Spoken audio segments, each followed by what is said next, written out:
أعوذ بالله من الشيطان الرجيم. بسم الله الرحمن الرحيم. ألف لام را تلك آيات الكتاب المبين. إنا أنزلناه قرآنا عربيا لعلكم تعقلون. نحن نقص عليك أحسن القصص بما أوحينا إليك هذا القرآن وإن كنت من قبله لمن الغافلين. إذ قال يوسف لأبيه يا أبت إني رأيت 11 كوكبا والشمس والقمر رأيتهم لي ساجدين. قال يا بني لا تقصص رؤياك على إخوتك فيكيدوا لك كيدا إن الشيطان للإنسان عدو مبين. وكذلك يجتبيك ربك ويعلمك من تأويل الأحاديث ويتم نعمته عليك وعلى آل يعقوب كما أتمها على أبويك من قبل إبراهيم وإسحاق إن ربك عليم حكيم. لقد كان في يوسف وإخوته آيات للسائلين إذ قالوا ليوسف وأخوه أحب إلى أبينا منا ونحن عصبة إن أبانا لفي ضلال مبين. اقتلوا يوسف أو اطرحوه أرضا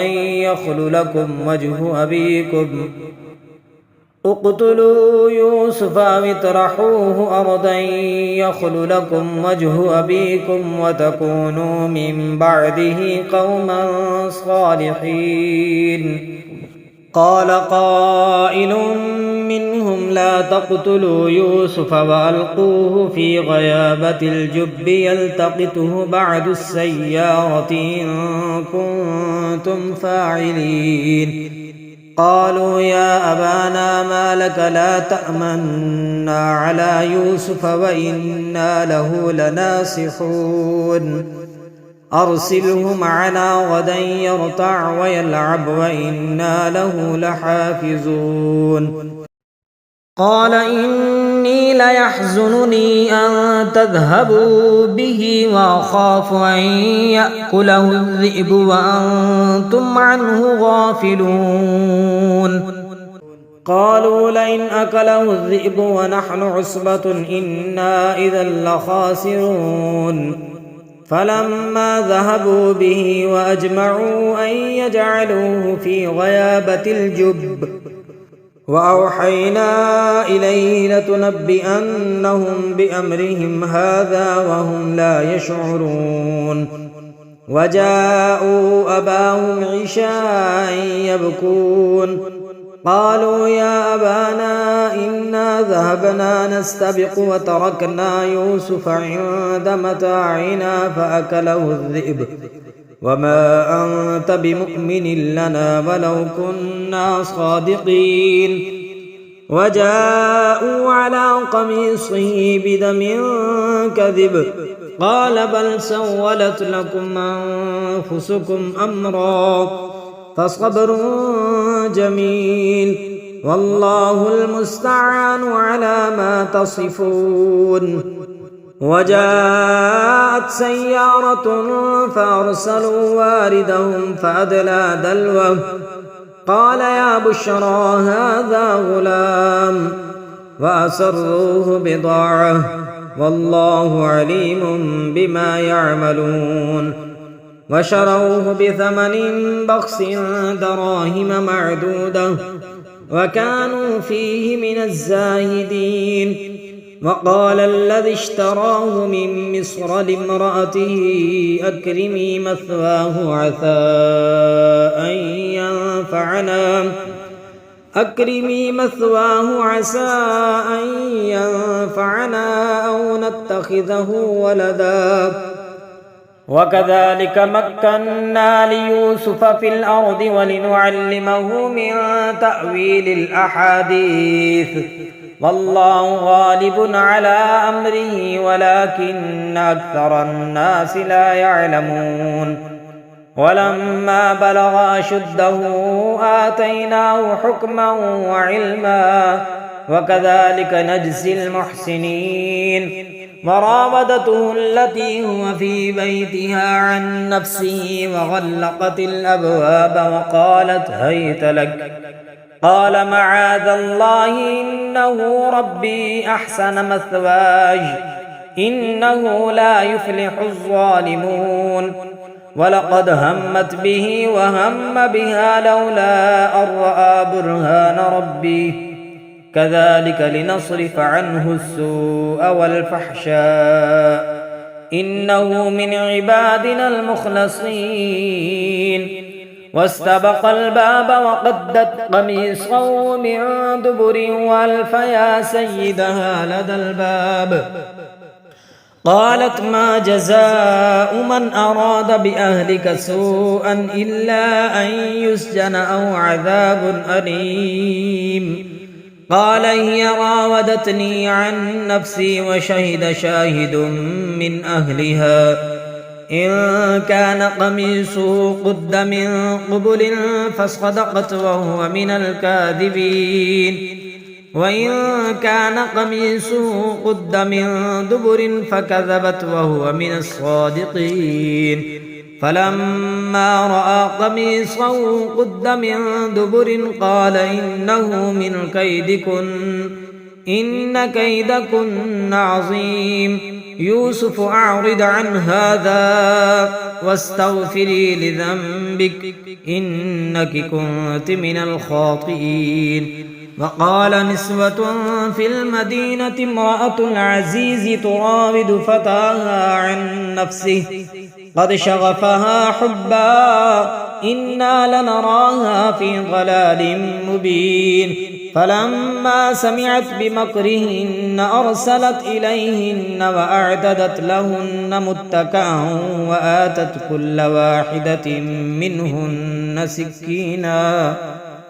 متكئا وآتت كل واحدة منهن سكينا وقالت اخرج عليهن فلما رأينه أكبرنه وقطعن أيديهن وقلن حاش لله ما هذا بشرا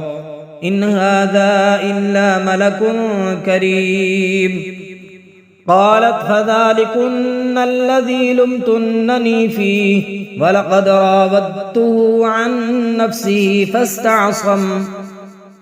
راودته عن نفسه فاستعصم ولئن لم يفعل ما آمره ليسجنن وليكون من الصاغرين قال رب السجن أحب إلي مما يدعونني إليه وإلا تصرف عني كيدهن أصب إليهن وأكن من الجاهلين فاستجاب له ربه فصرف عنه كيدهن إنه هو السميع العليم ثم بدا لهم من بعد ما رأوا الآيات ليسجننه حتى حين ودخل معه السجن فتيان قال أحدهما إني أراني أعصر خمرا وقال الآخر إني أراني أحمل فوق رأسي خبزا تأكل الطير منه نبئنا بتأويله إنا نراك من المحسنين قال لا يأتيكما طعام ترزقانه إلا نبأتكما بتأويله قبل أن يأتيكما ذلكما مما علمني ربي إني تركت ملة قوم لا يؤمنون بالله وهم بالآخرة هم كافرون واتبعت ملة آبائي إبراهيم وإسحاق ويعقوب ما كان لنا أن نشرك بالله من شيء ذلك من فضل الله علينا وعلى الناس ولكن أكثر الناس لا يشكرون يا صاحبي السجن أأرباب متفرقون خير أم الله الواحد القهار ما تعبدون من دونه إلا أسماء سميتموها أنتم وآباؤكم ما أنزل الله بها من سلطان إن الحكم إلا لله أمر ألا تعبدوا إلا إياه ذلك الدين القيم ولكن أكثر الناس لا يعلمون يا صاحبي السجن أما أحدكما فيسقي ربه خمرا وأما الآخر فيصلب فتأكل الطير من رأسه قضي الأمر الذي فيه تستفتيان وقال للذي ظن أنه ناج منهما اذكرني عند ربك فأنساه الشيطان ذكر ربه فلبث في السجن بضع سنين وقال الملك إني أرى 7 بقرات سمان يأكلهن 7 عجاف و7 سنبلات خضر وأخر يابسات يا أيها الملأ أفتوني في رؤياي إن كنتم للرؤيا تعبرون قالوا أضغاث أحلام وما نحن بتأويل الأحلام بعالمين وقال الذي نجا منهما وادكر بعد أمة أنا أنبئكم بتأويله فأرسلون يوسف أيها الصديق أفتنا في 7 بقرات سمان يأكلهن 7 عجاف و7 سنبلات خضر وأخر يابسات لعلي أرجع إلى الناس لعلهم يعلمون قال تزرعون 7 سنين دأبا فما حصدتم فذروه في سنبله إلا قليلا مما تأكلون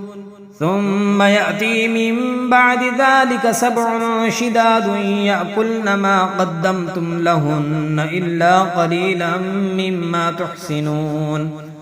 ثم يأتي من بعد ذلك عام فيه يغاث الناس وفيه يعصرون وقال الملك ائتوني به فلما جاءه الرسول قال ارجع إلى ربك فاسأله ما بال النسوة اللاتي قطعن أيديهن إن ربي بكيدهن عليم قال ما خطبكن إذ راودتن يوسف عن نفسه قلن حاش لله ما علمنا عليه من سوء قالت امرأة العزيز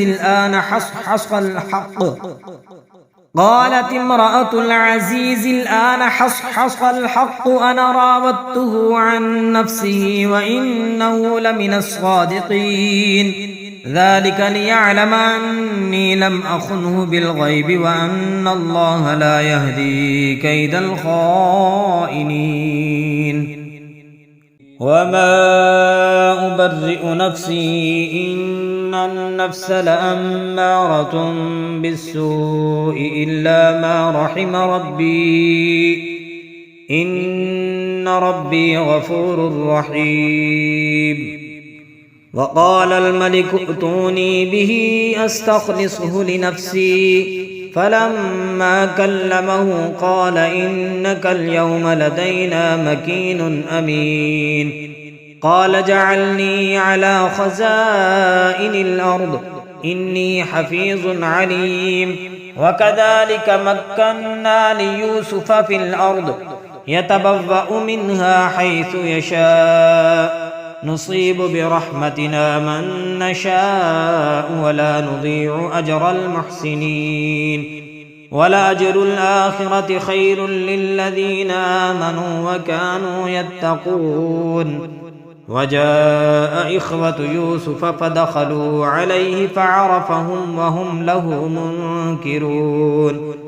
ولما جهزهم بجهازهم قال ائتوني بأخ لكم من أبيكم ألا ترون أني أوفي الكيل وأنا خير المنزلين فإن لم تأتوني به فلا كيل لكم عندي ولا تقربون قالوا سنراود عنه أباه وإنا لفاعلون وقال لفتيانه جعلوا بضاعتهم في رحالهم لعلهم يعرفونها إذا انقلبوا إلى أهلهم لعلهم يرجعون فلما رجعوا إلى أبيهم قالوا يا أبانا منع منا الكيل فأرسل معنا أخانا نكتل وإنا له لحافظون قال هل آمنكم عليه إلا كما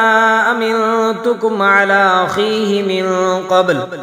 فالله خير حافظا وهو أرحم الراحمين ولما فتحوا متاعهم وجدوا بضاعتهم ردت إليهم قالوا يا أبانا ما نبغي هذه بضاعتنا ردت إلينا ونمير أهلنا ونحفظ أخانا ونزداد كيل بعير ذلك كيل يسير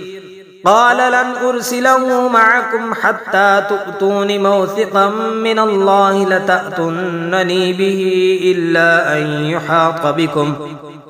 فلما آتوه موثقهم قال الله على ما نقول وكيل وقال يا بني لا تدخلوا من باب واحد وادخلوا من أبواب متفرقة وما أغني عنكم من الله من شيء إن الحكم إلا لله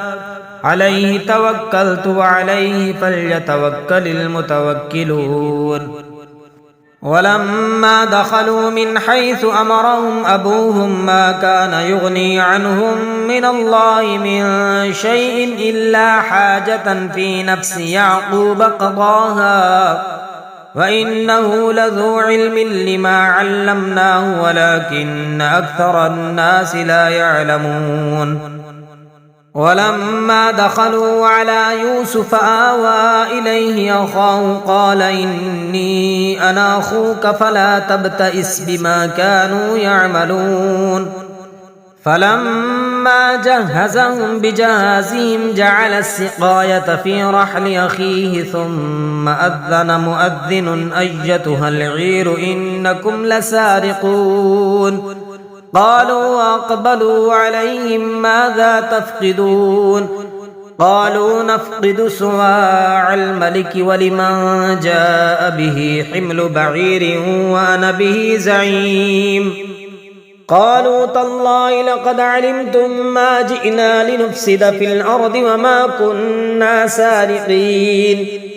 قالوا فما جزاؤه إن كنتم كاذبين قالوا جزاؤه من وجد في رحله فهو جزاؤه كذلك نجزي الظالمين فبدأ بأوعيتهم قبل وعاء أخيه ثم استخرجها من وعاء أخيه كذلك كدنا ليوسف ما كان ليأخذ أخاه في دين الملك إلا أن يشاء الله نرفع درجات من نشاء وفوق كل ذي علم عليم قالوا إن يسرق فقد سرق أخ له من قبل فأسرها يوسف في نفسه ولم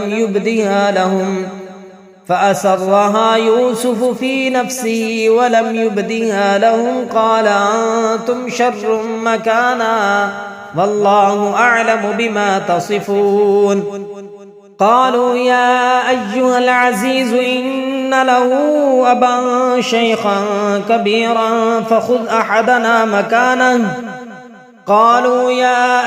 العزيز إن له أبا شيخا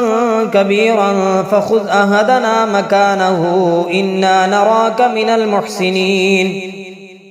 قالوا يا أيها العزيز إن له أبا شيخا كبيرا فخذ أحدنا مكانه إنا نراك من المحسنين قال معاذ الله أن نأخذ إلا من وجدنا متاعنا عنده إنا إذا لظالمون فلما استيئسوا منه خلصوا نجيا قال كبيرهم ألم تعلموا أن أباكم قد أخذ عليكم موثقا من الله ومن قبل ما فرطتم في يوسف فلن أبرح الأرض حتى يأذن لي أبي أو يحكم الله لي وهو خير الحاكمين ارجعوا إلى أبيكم فقولوا يا أبانا إن ابنك سرق وما شهدنا إلا بما علمنا وما كنا للغيب حافظين واسأل القرية التي كنا فيها والعير التي أقبلنا فيها وإنا لصادقون قال بل سولت لكم أنفسكم أمرا فصبر جميل عسى الله أن يأتيني بهم جميعا إنه هو العليم الحكيم وتولى عنهم وقال يا أسفا على يوسف وابيضت عيناه من الحزن فهو كظيم قالوا تالله تفتأ تذكر يوسف حتى تكون حرضا أو تكون من الهالكين قال إنما أشكو بثي وحزني إلى الله وأعلم من الله ما لا تعلمون يا بني اذهبوا فتحسسوا من يوسف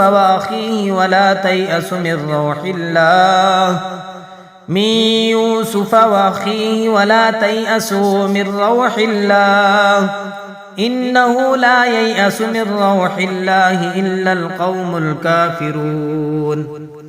فلما دخلوا عليه قالوا يا أيها العزيز مسنا وأهلنا الضر وجئنا ببضاعة مزجاة فأوف لنا الكيل وتصدق علينا إن الله يجزي المتصدقين قال هل علمتم ما فعلتم بيوسف وأخيه إذا أنتم جاهلون قالوا أئنك لأنت يوسف قال أنا يوسف وهذا أخي قد من الله علينا إنه من يتق ويصبر فإن الله لا يضيع أجر المحسنين قالوا تالله لقد آثرك الله علينا وإن كنا لخاطئين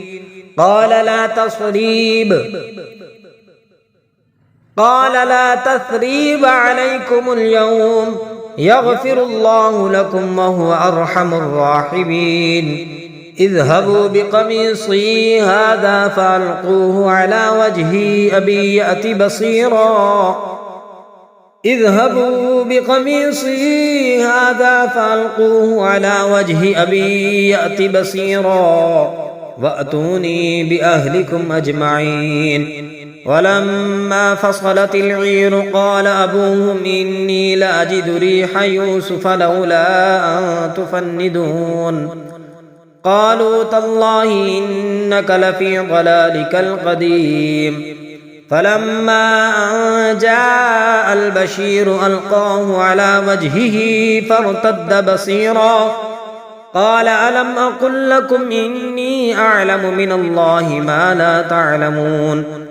قالوا يا أبانا استغفر لنا ذنوبنا إنا كنا خاطئين قال سوف أستغفر لكم ربي إنه هو الغفور الرحيم فلما دخلوا على يوسف آوى إليه أبويه وقال ادخلوا مصر إن شاء الله آمنين ورفع أبويه على العرش وخروا له سجدا وقال يا أبت هذا تأويل رؤياي من قبل